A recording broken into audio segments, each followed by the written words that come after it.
Welcome to Just One Q, the podcast where we explore the latest ideas in diversity, equity, and inclusion in conversation with thought leaders and DEI experts. Each episode, I ask our guests one key question, and let's be real, a bunch of follow-up questions, highlighting their area of expertise in DEI.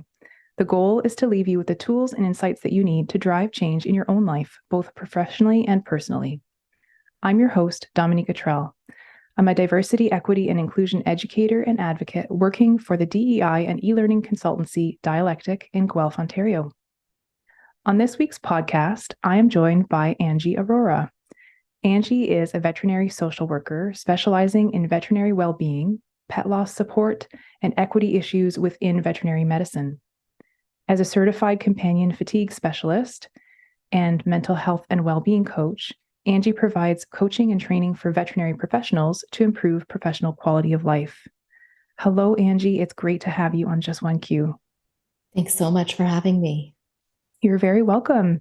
I'm excited to dive into our question. And the question we're going to explore together today is, how can an oppression lens enrich workplace wellness initiatives? This is a doozy of a question, and I'm really glad we're talking about it because I feel that although the spheres of DEI and workplace wellness sometimes intertwine, as they should, in my humble opinion, I do see a lot of wellness talk that is kind of completely devoid of any structural or social political critique. And unfortunately, the thing I see a lot of is we love to kind of center an individual, pretend that all of their lifestyle choices are, 100% self-determined, and then blame them for burnout if it happens. And this is, rhetoric that often is on LinkedIn, or, if you just make different choices, you would feel better. That kind of stuff is sort of like a version of positivity that really grates me. So I'm hoping that today we can kind of talk about the amazing potential that exists in workplace wellness initiatives to positively impact people's lives and to make work a little bit more human-centered through this oppression lens. I'm excited to dive in. So before we do, I would love it if we could just learn a little bit more about you and your very interesting career. So if you want to tell me about your journey to veterinary social work and a little bit about what your practice looks like. Absolutely. So my journey into what I now know to be veterinary social work started a while ago, back in 2004. And that was the year that my animal companion, Monty, who had been with our family for close to 18 years, was diagnosed with bone cancer. I was completing my master's of social work at that time and decided to kind of slow down my studies so that I could spend his final weeks with him. And he passed away about a couple of months after his diagnosis. And it was around the time that I was wrapping up my social work degree, my master's of social work. And I had this light bulb kind of go off. And I remember myself looking out for community support after his loss because it hit me really hard. Yeah. I was really fortunate that there was a support group not too far from where I lived. And I just remember thinking to myself, like, we need more of this. Yeah. We need more. There are people who are so strongly impacted by human-animal bonds and human-animal relationships. And where are the people that are taking care of the people that are affected? That pretty much started my journey. To fast forward a few years, I was working in an animal hospital as a veterinary social worker. And I lasted, I want to say, in that position for about a year before I experienced what I now know to be compassion fatigue. Mm-hmm. And I share this as a really open part of my journey and my story. I'll always remember my last day on the job. I had no idea that it was going to be my last day, but I had gotten off a phone call with a client doing some grief counseling, and I suffered a massive seizure. Oh my God. Yeah. Never went back. And the reason I share that is it was my body's manifestation of all the stress that I was carrying. I firmly believe that. Mm-hmm. I was in an environment where I was highly exposed to pain, suffering, and trauma while I was still healing from my own and didn't have the tools. I didn't have the organizational support, not because it was their fault, but because, quite frankly, back in 2000, I think this was around 2008, veterinary hospitals didn't really see or understand the importance of promoting mental health and well-being, which is something that now the profession is really starting to better understand and grapple with, as are so many other professions. So that sort of was another pivotal part of my journey. And really ever since then, because of my own lived experiences, I have become really passionate about supporting veterinary mental health and well-being. And often for, folks who don't know anything about the profession, the first thought that comes to mind is what possible mental health challenges could there be when these are people that get to spend their days with animals? It must be so great. They get to be with kittens and puppies and all the fun things. But then when you really start to delve into some of the issues and the challenges in the professions, it starts to make more sense why folks like myself are needed. And so throughout my journey in supporting veterinary professionals, I've done a lot of client support for end of life and grief, but the mental health and well-being is a really big focus, as has been addressing some really deep-rooted equity and inclusion issues within veterinary medicine that, again, are not unique to this profession, but have not really been given any attention, quite frankly, since a lot of what we saw in 2020 and a lot of the anti-Black violence that became at the front and center for many professions and industries. That was also the time for veterinary medicine to start to wake up and see what inherently systemic issues that they also have within their profession. So sort of dabble in all of that. And how I work in the field is by directly supporting hospitals. I do a lot of one-to-one work with professionals, a lot of training and education. And I also teach at Seneca College, where I teach a course on acute self-care for those working within the profession. Amazing. There's so much to unpack and to understand about this connection between mental health and DEI. And I'm hoping that we can do a little bit more of that in this conversation.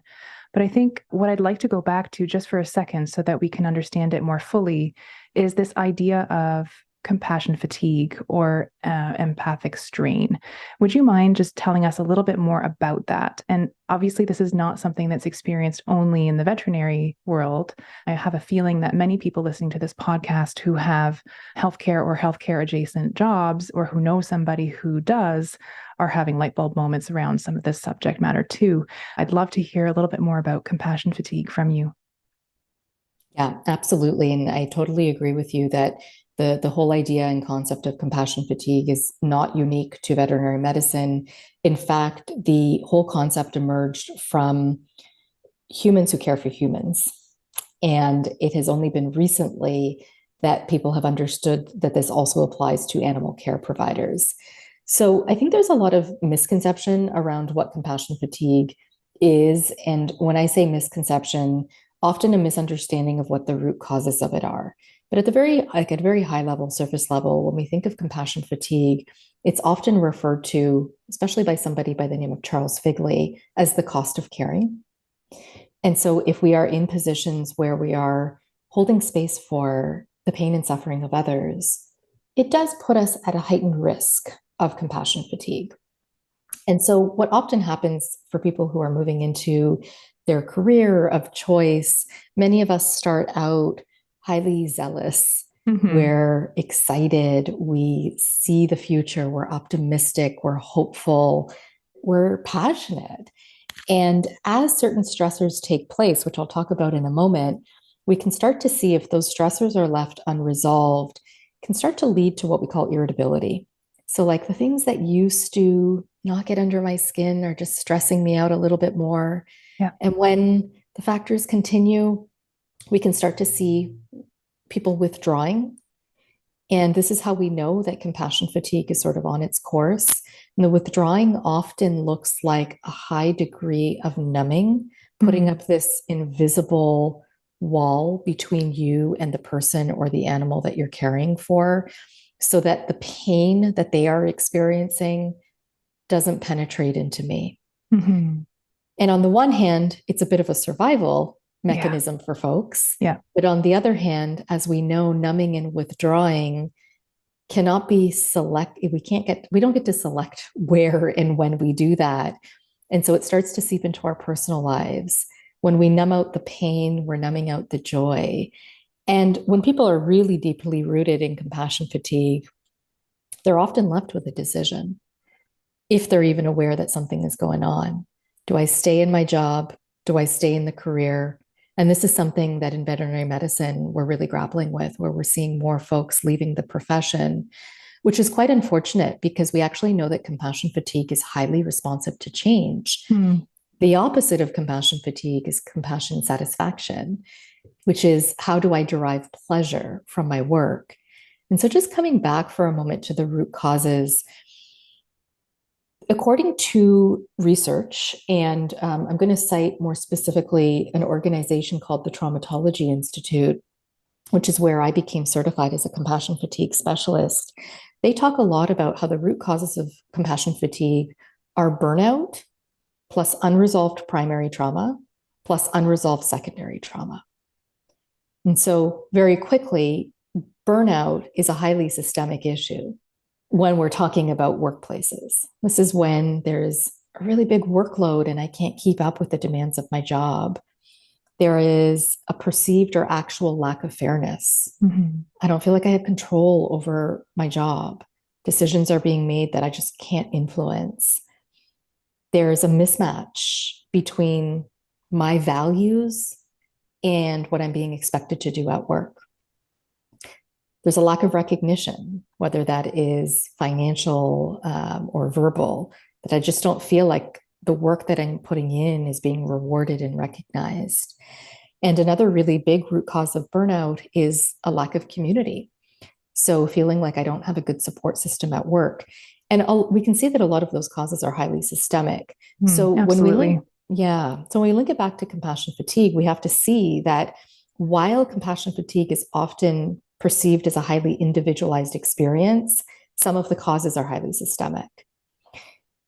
And then when we couple the burnout plus unresolved trauma, that's really the key differentiating factor here, because when you look at the impacts or symptoms of burnout, things like irritability, cynicism, being withdrawn from my work, those are the same things you're going to see from someone who's experiencing compassion fatigue, which is why understanding the causes is so important. So again, it's burnout plus unresolved trauma. And primary trauma is when there is something that has directly happened to me that threatens my perceived or actual safety and essentially overwhelms my capacity to cope. And of course, that could be things that are happening to me in my personal life, as well as at work. For example, the experiencing of discrimination, of microaggressions, of deeper rooted oppression. And the other layer here then is the secondary trauma. And this is what is really nuanced to those in helping professions, because secondary trauma is essentially when I'm exposed to the pain and suffering of others that overwhelms my capacity to cope. And the important thing here is it is not the sheer exposure to pain and suffering that is the problem. It's when it overwhelms my capacity to cope. Right. And is this something, I mean, I completely understand what you're saying about compassion fatigue is more typical, I guess, in cases where there is this underlying primary trauma. And then when you're exposed on top of that to these secondary traumas in your day-to-day work life, that's kind of a recipe for disaster. Are there people who have not experienced trauma who experience compassion fatigue, or do you see them as really always linked?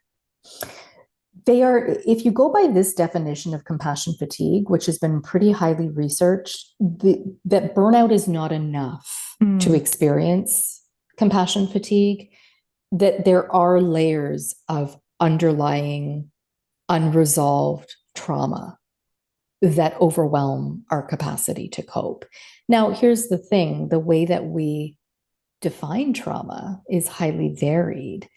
And I like to think here of Dr. Gabor Mate's quote on trauma is not what happens to us, it's what happens inside of us as a result of what happens to us.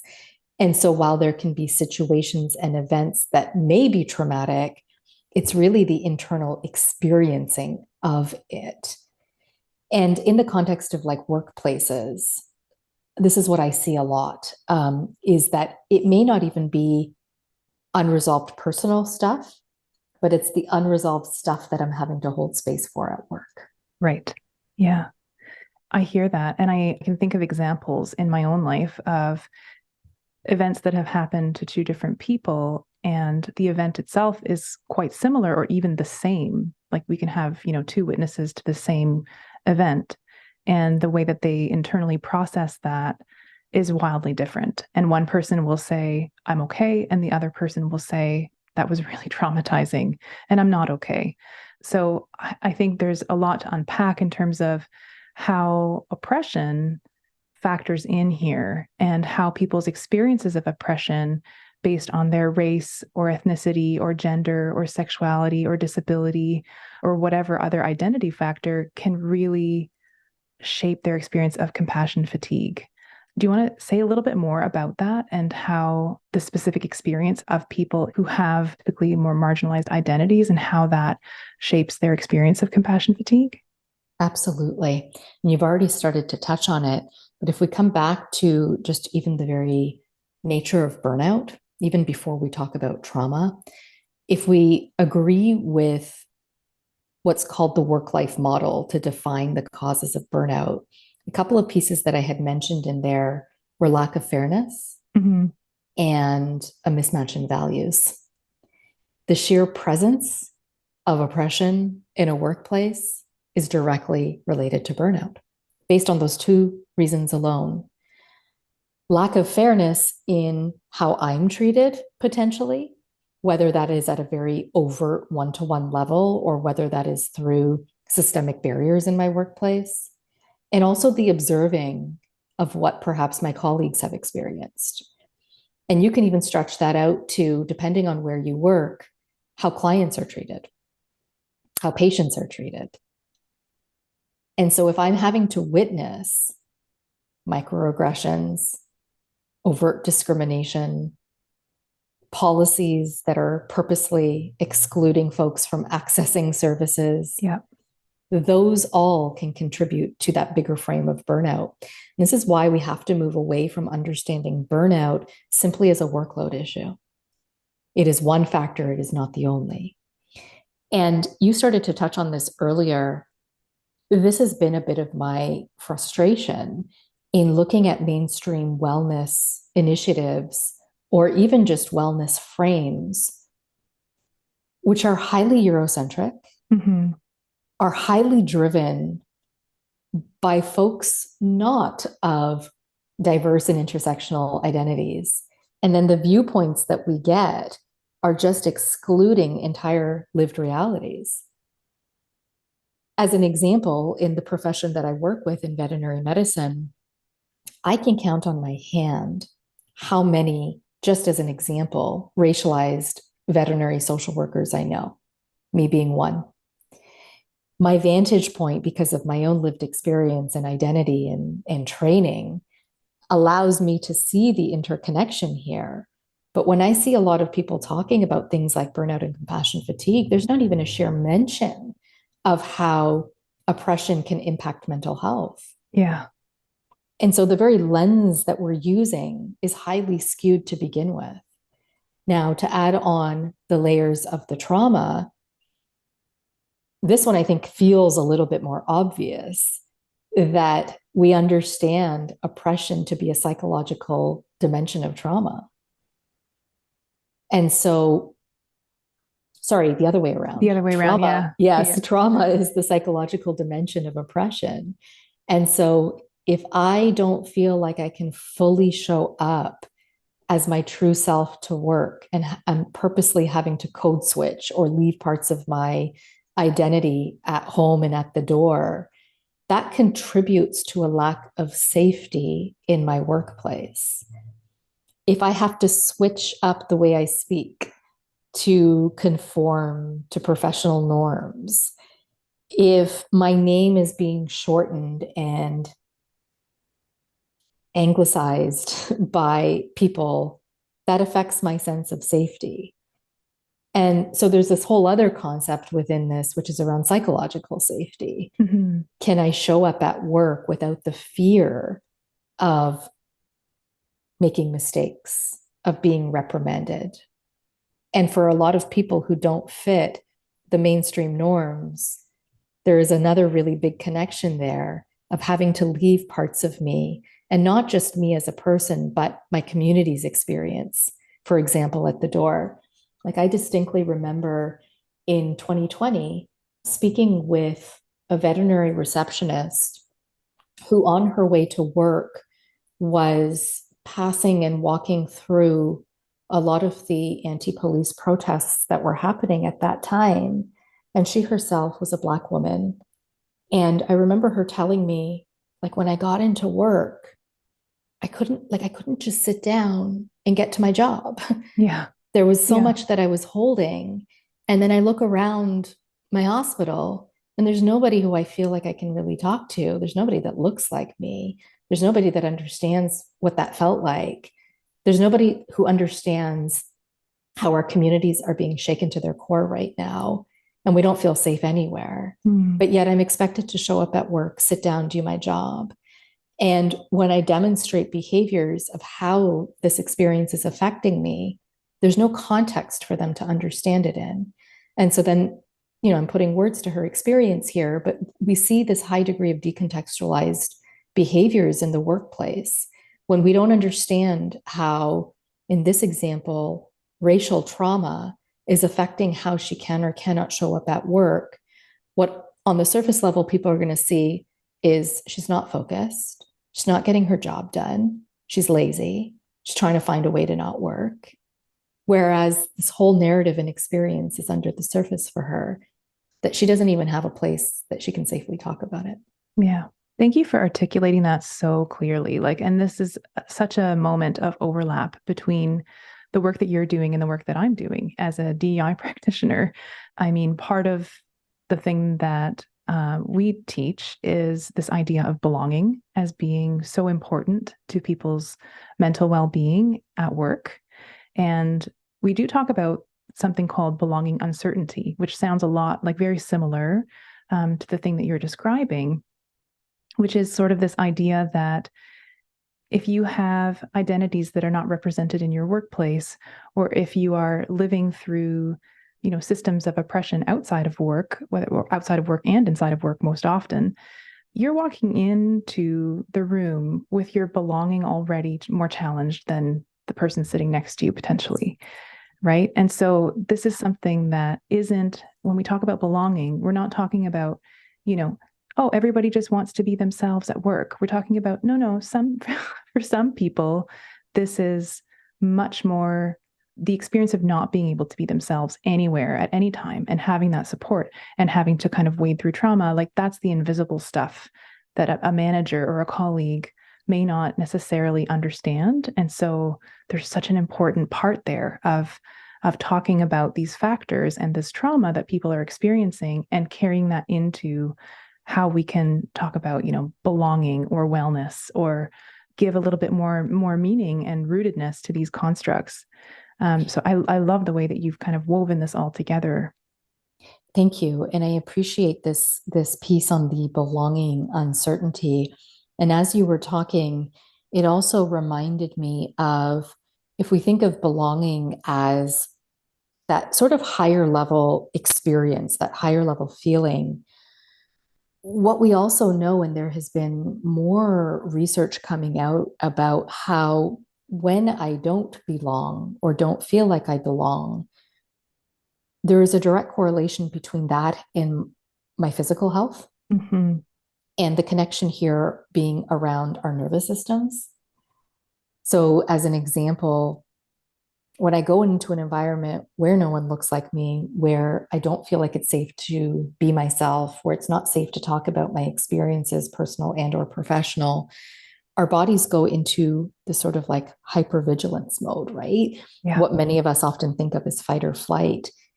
And this is a much more micro nuanced part that is often left out of mainstream wellness initiatives and discussions, because we know that for many folks, they're very subconsciously scanning a room every time they walk in. Yeah. And that scanning, albeit subconsciously, is assessing for safety. And when it doesn't feel entirely safe, then my body starts to prepare itself for impact. Whether harm is going to come my way or not is sort of a side point, because the damage has already been caused in that hypervigilance. And I hear this, I'm explaining it in a slightly different way from what I hear from people, something which, by the way, I can even relate to. I mean, I work in a space where there's nobody that looks like me. I also work in a space where parts of my culture are highly appropriated. And I often find myself in positions of having to make a decision. Am I going to challenge what I just heard, in which you totally appropriated a practice from my culture? Am I going to sit back and take it? And what's happening in those moments is my nervous system is totally being activated. I now have enough awareness to understand what's happening. But for most people, it's sort of happening, that ickiness just kind of sticks with you. And then for many people, they kind of try to push it away, but it often just gets suppressed. And people are dealing with this on a daily. And the cumulative impact of it, we now know the very strong correlation between oppression and physical health ailments. Absolutely. And this is also something that's borne out in neuroscience. Like, I know there are studies, I think going back to 2008 and probably before then. I know the work of David Rock, for example, comes to mind. I know you were talking about threat responses and that kind of thing. And there are, scientific studies showing that within the brain, those feelings, those threats that are social and psychological manifest in the brain the same way that a physical threat would manifest. So the idea of like standing in front of a lion who is like roaring at you, it can be the exact same as sitting in a boardroom with no one who looks the same as you. And it sounds really intense. And this is something I have to say sometimes in DEI trainings. But it's so important for people to understand that the physical damage is very real, that the fight or flight kind of feeling, or that icky feeling that you're describing, if you know, right? But some people don't know. And I think it's really important for us to put some words to that so that people can understand the real physicality of that experience. Absolutely, because it also adds a whole nother dimension to when we're talking about health disparities for different systemically excluded groups. And I think that's another part here that, if we're talking about particular communities that are at higher risk for certain conditions, where in this are we talking about the systemic causes of what is creating those health disparities? That is often not part of the equation. Right. Yeah. We think about it more practically. We think about it access or things like that, which are also very important. But the psychological dimension and the trauma dimension and the connections between that and physical health are so valid as well. I want to shift gears a tiny bit, and I so appreciate the depth and the nuance in your characterization of what compassion fatigue is, and all of the layering that's been happening in this conversation is so great. But I want to know, okay, what can we do with this knowledge? So how can our understanding of all of these things lead to better or more effective wellness initiatives at work? It's a great question. And I mean, it's incredibly layered. It's incredibly layered. I think, first of all, the education around all of this needs to expand dramatically so that people see the connections. Because until folks see the strong connections between oppression and wellness, the action is not going to follow, which is why I spend so much of my time just even at the education stage. With that being said, let's assume people understand the connection. Think again here, it's really multifaceted. So for example, at an organizational level, one part of this is understanding that, first of all, any work that we are doing to create more equitable and inclusive workplaces is directly going to have positive impact on employee mental health and well-being. I mean, I think we need to consciously recognize that, sometimes I think in the last few years, as organizations are trying to embark on the change process of creating more equitable and inclusive workplaces, sometimes the why behind it can get a little bit lost. And this is one of the whys, that seeing the strong connection to mental health and well-being. If I can take it a little bit more kind of into the weeds here, One of the things that I see of great value is when we can start to create more structured debriefing spaces within our workplaces. That is obviously going to mean different things for different types of workplaces. I'll use the Sure. example that I am familiar with, which is within veterinary hospitals. You know, we've had examples within the profession of escalated conflict between employees and clients. Some of those have been racially driven, and I'm sure that there are also examples of other forms of discrimination and oppression there. Yeah. But when events like that are happening, it's not business as usual. What are the processes we can put into place in our workplace? And I've seen a little bit of success when practices create these structured debriefing spaces, whether that is critical incident debriefing, so as close to as possible after a traumatic event happening, making sure that we're talking about it. And that doesn't always have to be something that has happened within the workplace, also what's happening in the world. Yeah. Yeah. This is really like what I hear when you say that is like this massive expansion of the mandate of workplace wellness. We sometimes think about access to a fitness center or a healthy snack or, a room where you can meditate or do yoga or pray or something. And what you're talking about as wellness is vastly different than that.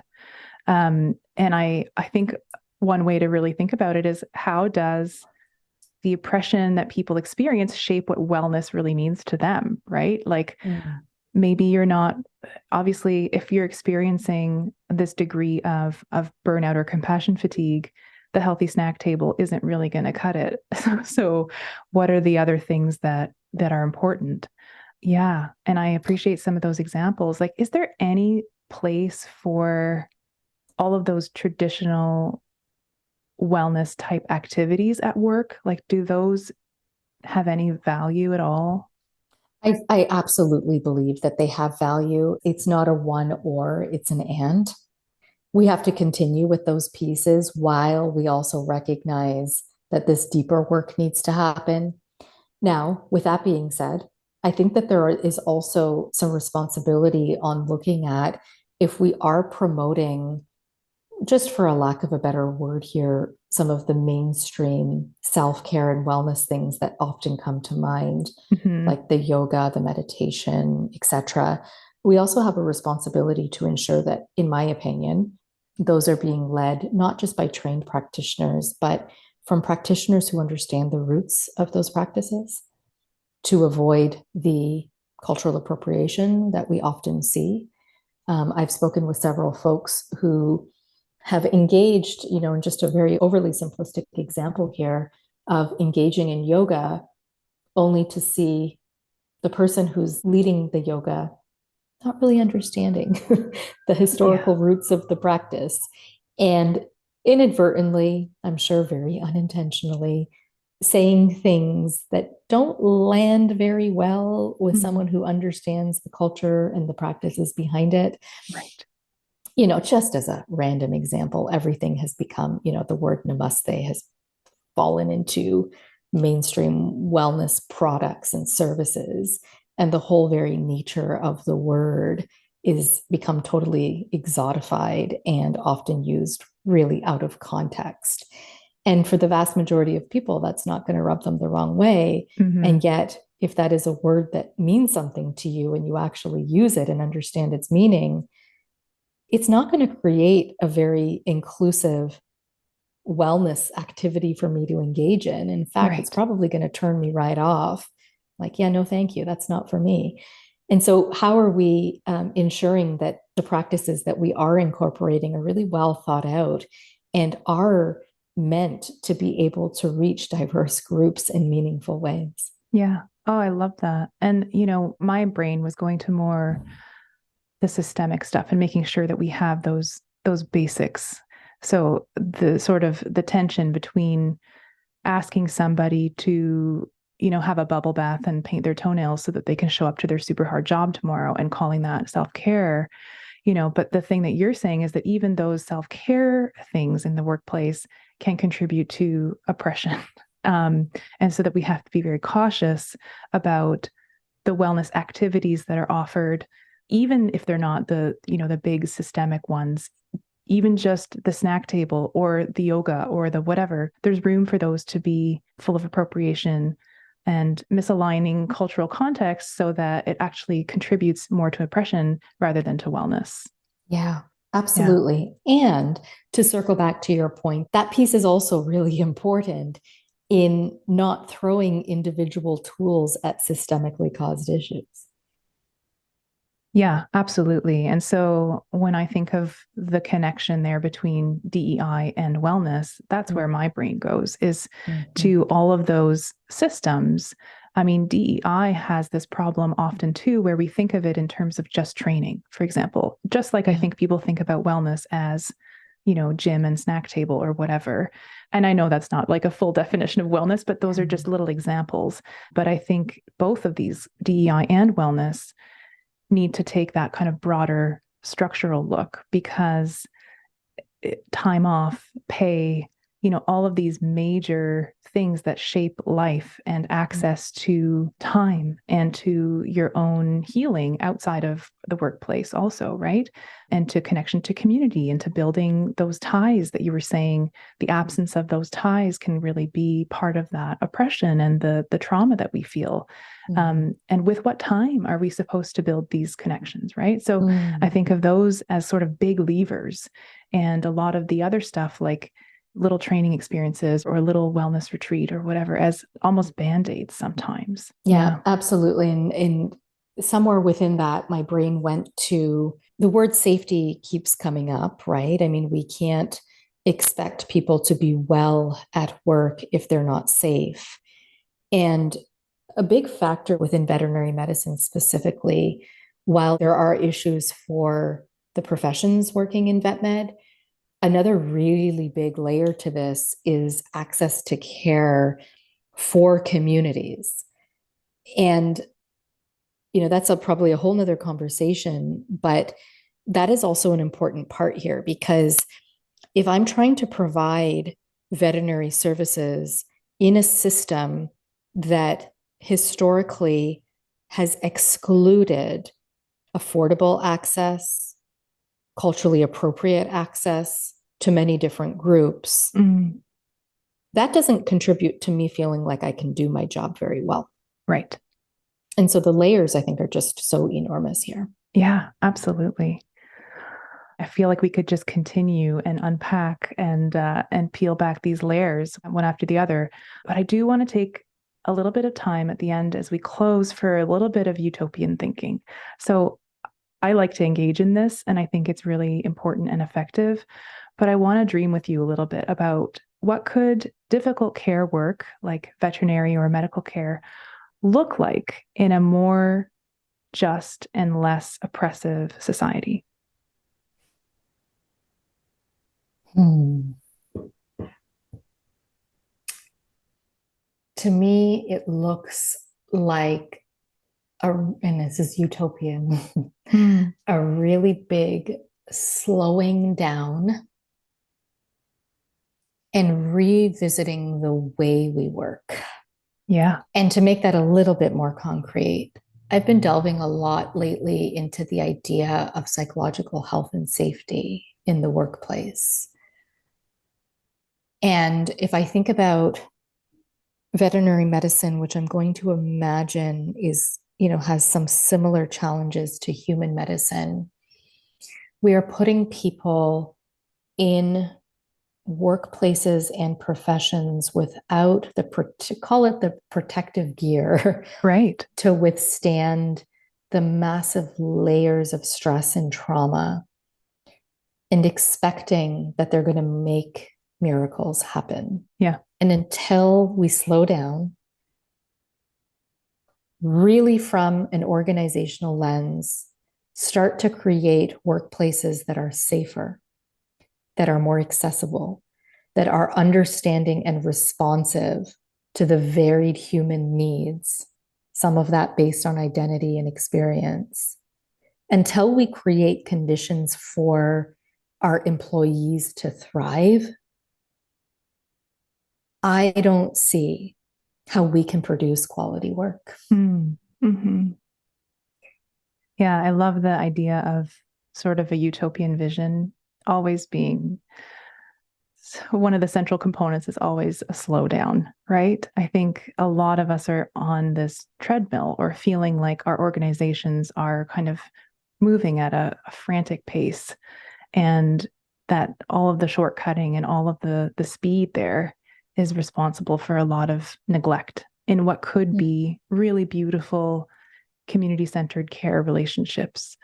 Yeah. Um, and yeah, often it's also who's going to care for the carers, right? And Mhm. having those extended networks where we can rely on one another and take turns and carry together some of those hard moments.